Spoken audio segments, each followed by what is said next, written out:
சுமார் மூஞ்சி குமார் அண்ணாச்சி. அதான் சுமார் மூஞ்சி குமார். அவன் உன்கிட்ட ஏதாவது பிரச்சனை பண்ணானாமா? அண்ணாச்சி ஸ்பீக்கர் போன்ல போட்டு எல்லாத்தையும் சபையில பேசிருங்க அண்ணாச்சி. இல்லாட்டி இந்த படுபாவி குமுதா ஹாப்பின்னு திரும்பவும் ஆரம்பிச்சிருவான்.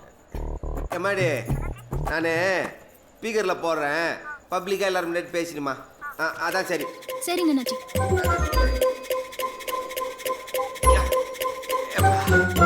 ஏப்பா எல்லாம் கேட்டுங்கப்பா. குமுதா நான் தான், தைரியமா பேசுமா. குமுதா நம்ம அண்ணாச்சிமா, தைரியமா சொல்லு.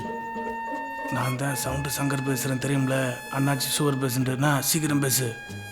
யோ என்ன உன் பொண்ணு கொஞ்சம் கூட மரியாதை தெரியல. எவ்வளோ நேரம் பேசுகிறேன், பேச மாட்டேன். ஆமா அண்ணாச்சி, அந்த வளர்த்த விதம் அப்படி. அப்படியா? அண்ணாச்சி லைன் கட் ஆயிடுச்சு அண்ணாச்சி, திரும்பவும் போட்டு தரேன் ப்ளீஸ். மனசுல அண்ணாச்சிட்ட இப்ப போனை கொடுப்பேன், நீ ஒழுங்கா பேசுற. இல்லப்பா பேசுங்க அண்ணாச்சி.